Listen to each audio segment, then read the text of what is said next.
Hello, hello, hello. Welcome to the Mindset Over Magic podcast. In today's episode, we are going to be talking about how your external reality is a reflection of your internal thoughts and how you can change your reality just by changing how you think. This is going to be a powerful episode, so buckle up, stay tuned, and let's dive right in. Hi, I'm Jacqueline Shadoff from Beyond Magic, and for 15 years, I've been mastering my spiritual abilities to bring healing and mentorship to those I meet along my journey. I underwent a dark night of the soul, which catapulted me into awakening to my life's true purpose. And now I empower and teach others to find their own spiritual mastery. This is the podcast where I bring the principles of spirituality, mindset, and resistance to light, which will help you heal your past and karmic imprints so you can finally have the life that you desire. And it all starts from within. This is the Mindset Over Magic podcast. Hey everyone, it's Jacqueline Shadoff from Beyond Magic here, and this is the Mindset Over Magic podcast. You're here, you made it. Thank you for being here for yourself and tuning in to another episode. So today's topic is all about how changing your inner thoughts can change your external reality. I'm sure you've noticed this, but let me ask anyway.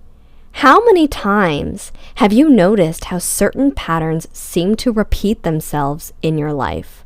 Or here's another good one. How many times have you noticed how your emotions and thoughts shape your experiences? Let me just say that this isn't a coincidence. The universe, God, goddess, creator, it doesn't do coincidences. This is a manifestation of the powerful relationship between your inner world and your external reality. This concept can be played out due to karmic imprints, or it can play out due to something that's often referred to as the law of attraction. That is the principle that like attracts like. So your life is like a mirror, right? Everything in your external reality is a reflection of your inner world. People, events, experiences that you go through, they are all a direct reflection of how you feel about yourself and how you feel about life and the world. Our thoughts and emotions are like energetic frequencies that we broadcast into the universe. So when we hold positive, loving, and empowering thoughts, we attract experiences that resonate with these vibrations. And, conversely, when we harbor negative, fearful, or limiting beliefs, we draw in situations that mirror these inner states.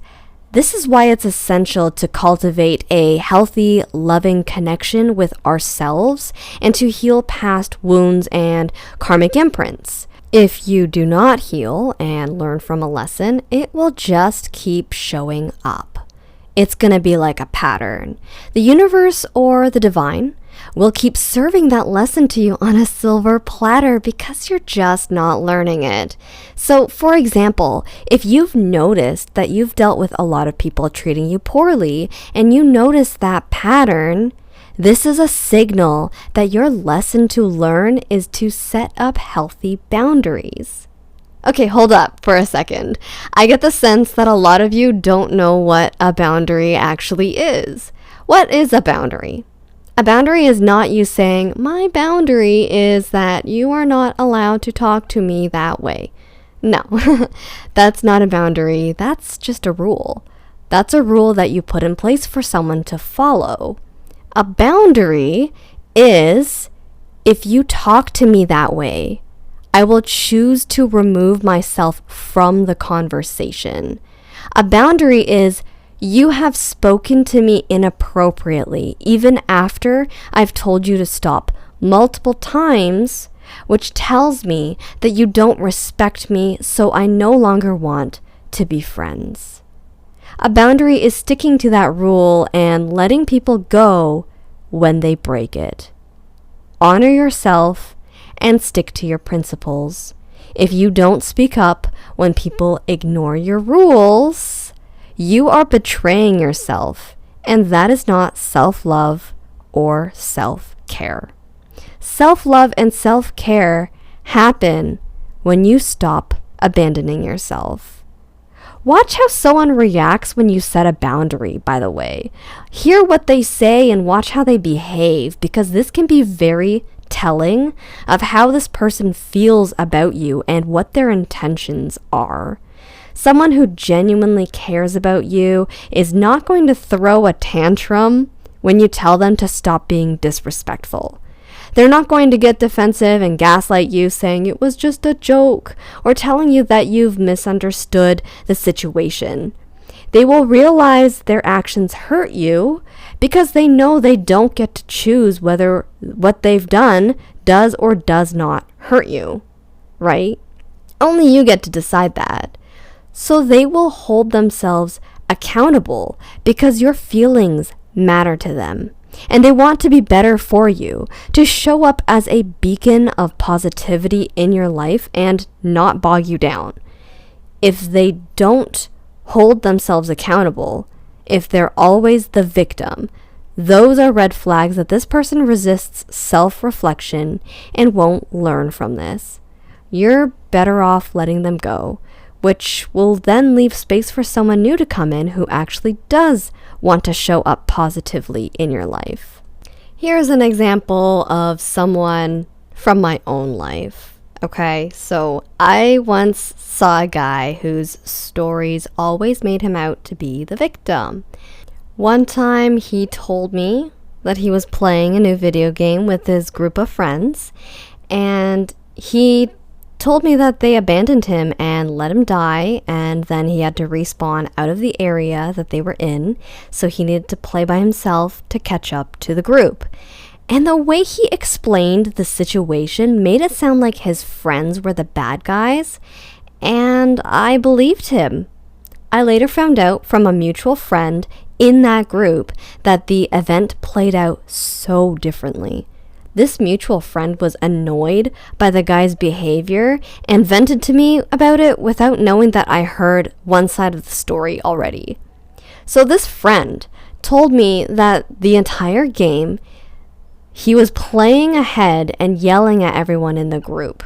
He was making rude comments about everyone's skill level. It was ugly. The group eventually got sick and tired of it, so they stopped supporting him because of how he was acting, and then he died in the game because he got swarmed by enemies alone by playing too far ahead of the group. He then quit the game in a fit of rage and said he'd never pick it up to play again because it's a stupid game anyways. If the mutual friend never told me this, I never would have known the other side of the story, and it wouldn't have opened my eyes up to the other stories that I realized he was telling me, that they were embellished to make him out to be the victim. So I ended up reflecting on all of the stories he told me, and I realized that in all of his stories, he always had a victimized mentality. So really pay attention to other people's stories and whether they're always victimizing themselves, because this can be a red flag, showing you that they won't own up to poor behaviors that they should be held accountable for, and that they're seeing everything through almost rose-colored glasses. Okay, so that was a bit of a tangent. Let me bring our attention back to the previous topic. I'm going to bring us back to our inner world, our thoughts, and those energetic frequencies that shape our external reality. And let's take a moment to reflect on what that means and how this works exactly. I'm going to give you an analogy, okay? Just for a moment, just imagine your mind as a garden. The thoughts you think are the seeds that you put into the soil. Positive thoughts are those beautiful, vibrant flowers, and negative thoughts are all the weeds.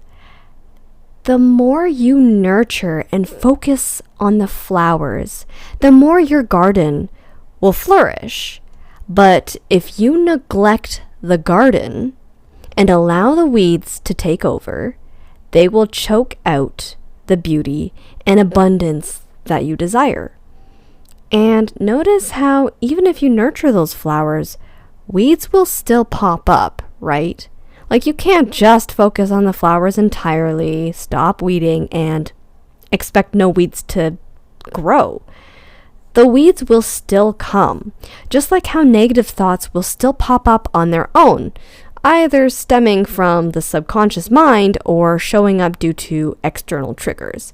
And that is totally valid and totally normal. This is why you don't stop weeding. You have to keep weeding, aka healing your past and karmic wounds in order to allow your garden to flourish. The key to weeding your garden is not to just push these thoughts away, because that's really not going to do anything. What you resist will persist. So the more you push those thoughts away, the more they will come back louder and stronger with a vengeance. Instead, you need to target these thoughts at the source and heal those thought processes at the initial imprint. That is how you properly weed your garden. Healing is a constant, lifelong journey. If your goal is to go through it like a program or a course or like school, like, you will never get anywhere. Healing is not linear, and you will never get to the endpoint because there is no endpoint. So if you want to target those weeds at the source, there are many ways to do this. One of the most powerful tools for transforming our inner world is mindfulness.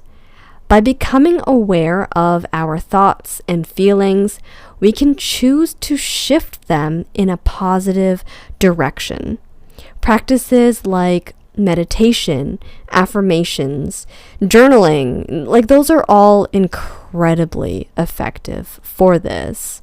They help us clear away the mental clutter and focus on what we truly want to manifest in our lives.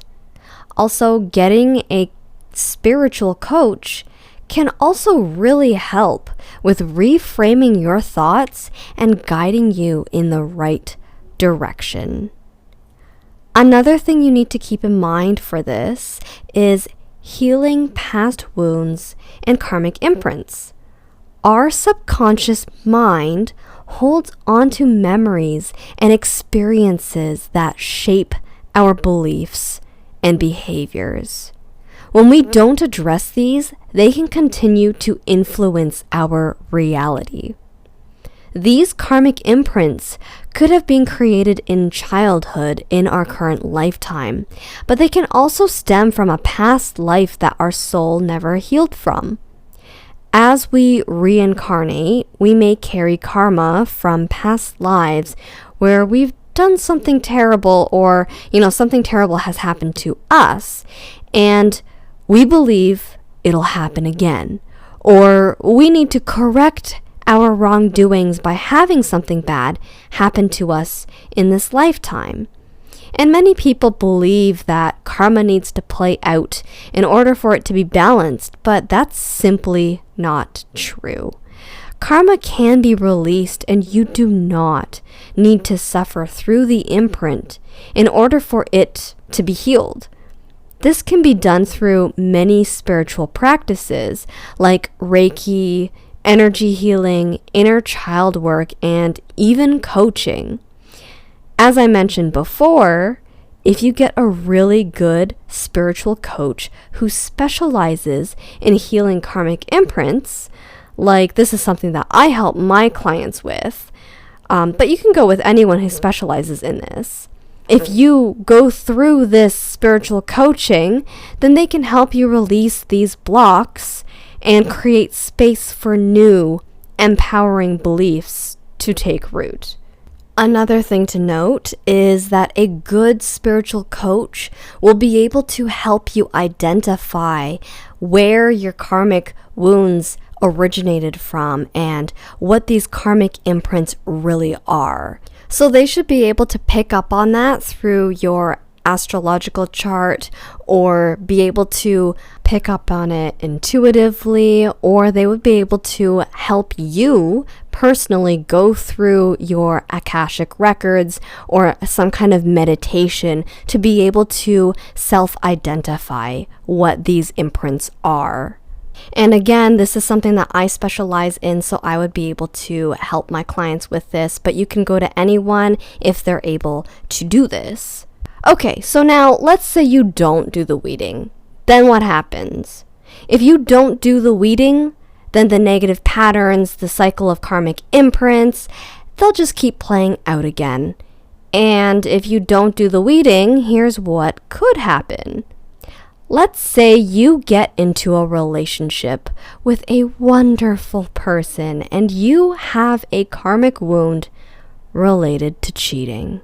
Whether it came from a previous relationship where this dynamic happened, or you observed it in someone else's relationship when you were growing up, or even if it happened to you in a past life, either with a different soul or even the same soul reincarnated that you were in a relationship with now.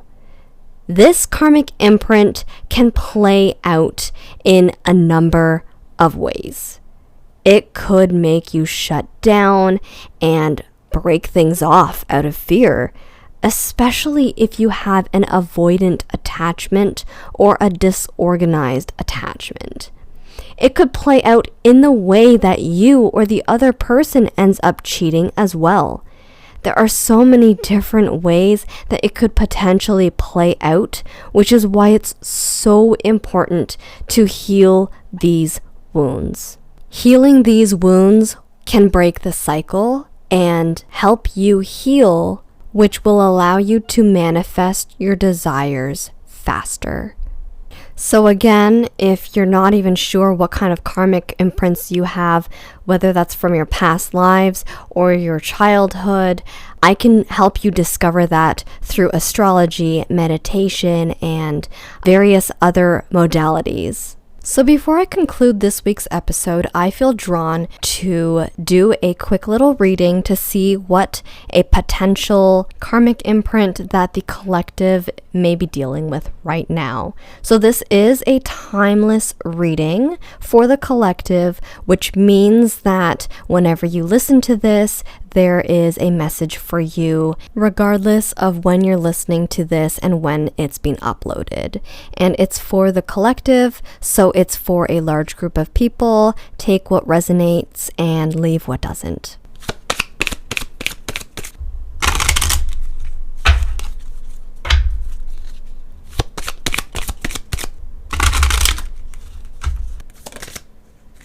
Okay, so the card that popped out is...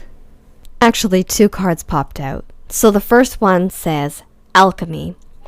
You have an opportunity to take a big leap in your level of consciousness. It is extremely important that you focus on letting go of any negativity and beliefs that no longer serve you. You have access to the energy of alchemy, which can transform the most challenging experiences into incredible gifts and miracles. Meditate and take action on your highest goals and dreams. They are on their way to coming true. Let go of your expectations. What is about to appear can surpass anything you have dreamed of.